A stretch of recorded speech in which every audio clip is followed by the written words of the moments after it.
It's Halloween night. Children rush from house to house, laughter echoing in the crisp autumn air, costumes fluttering in the wind. Pumpkins glow from porches, their carved faces casting eerie shadows. It's supposed to be a night of fun, of candy, of harmless scares. But sometimes Halloween has a darker side. Sometimes the costumes hide monsters who are all too real.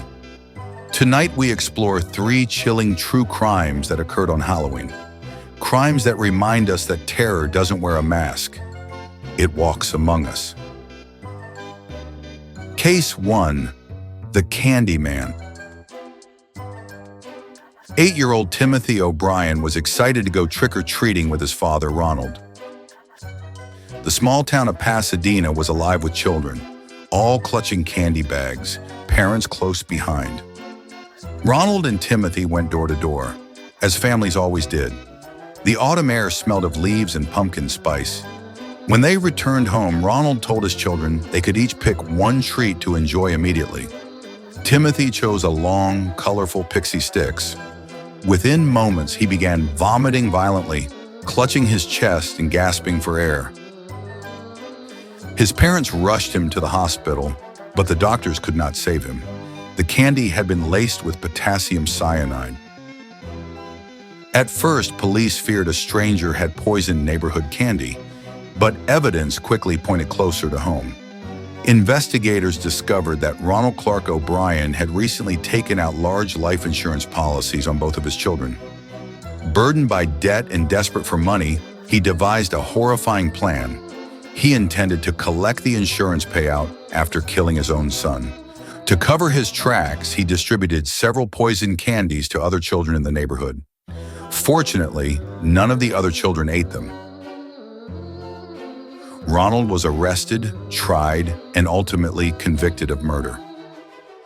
He became infamously known as the Candyman. The town and eventually the nation were shaken to the core. A father, the person children are meant to trust the most, had turned Halloween, a night of joy and treats, into a nightmare.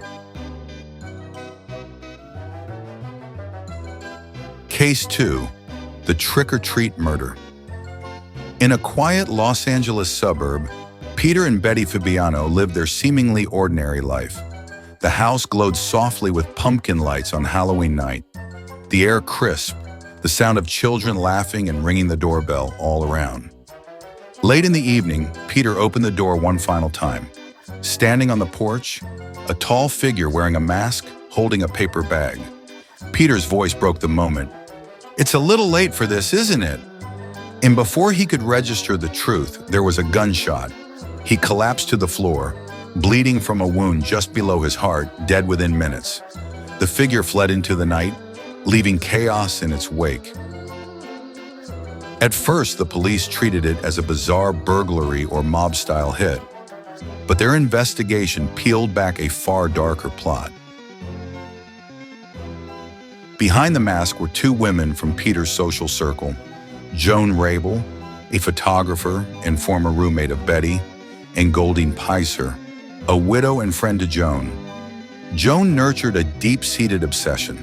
She believed Peter had abused Betty, manipulated her, and endangered her by dealing narcotics out of the home. She told Goldine over and over that Peter was destroying Betty's life. Though Goldine had never met Peter or Betty before the scheme, the constant persuasion and emotional manipulation from Joan created in her a fierce hatred of Peter. About a month before the killing, Joan purchased a .38 caliber handgun. She arranged everything. On Halloween night, they disguised the murder as trick-or-treating. Goldine, dressed in jeans, red gloves, a khaki jacket, made-up face, a mask over her eyes. She held the gun inside a paper bag like a child holding candy. The pair parked outside the Fabiano home, waited until Betty's bedroom light went out. Then Goldine rang the doorbell. Peter answered. He saw the figure, puzzled. He asked the seemingly harmless question. Her only reply, "No." Then she raised the gun and fired. In the aftermath, Goldine fled to the waiting car. Joan kissed her and whispered, "Thank you." She told Goldine to forget she knew her. When the police found the gun in a rented deposit box under Goldine's name, she cracked. She admitted that she did not kill Peter out of personal motive. She had been under Joan's spell, manipulated to please her. Joan and Goldine were eventually found guilty of second-degree murder and sentenced to prison time. The case remains one of Los Angeles' most shocking Halloween killings. Case 3. The Napa Halloween Party Shooting. Fast forward to Halloween night, 2019. A mansion in Orinda, California, near Napa Valley, had been rented as an Airbnb for a massive Halloween party. Over 100 guests arrived, all in elaborate costumes, filming and live streaming the festivities. It was meant to be a night of celebration, laughter, and dancing. But around 10:30 p.m., the night turned violent. Gunshots erupted. Panic spread as partygoers ran for their lives. When authorities arrived, 5 people were dead, dozens more injured. The victims were young men and women in their teens and 20s who had come to celebrate, never expecting to encounter such deadly chaos. Investigators determined that the party had been advertised on social media, drawing not only normal guests but also individuals with gang affiliations. The shooting was believed to be gang-related, but no one was ever convicted. Several suspects were questioned, yet the case remains unsolved to this day. The Orinda Halloween Party Massacre was a modern nightmare. A night meant for fun and celebration transformed into terror. Costumes, candy, and music became the backdrop for one of California's deadliest Halloween tragedies. Every year we dress in masks and costumes, telling ghost stories and watching horror movies for fun. But for the families of Timothy O'Brien, Peter Fabiano, and the victims of the Orinda party, Halloween is no longer just a night of joy. It is a night of horror, a night when the unthinkable becomes real, a night when evil walks among us without warning. These 3 true crimes serve as a chilling reminder. Sometimes the scariest monsters don't hide in the shadows.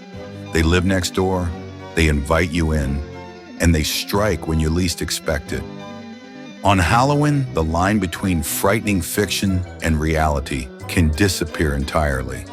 And as you carve your pumpkins, put on your costumes, and step out for treats tonight, remember this: horror doesn't always knock. Sometimes it just walks right through the door.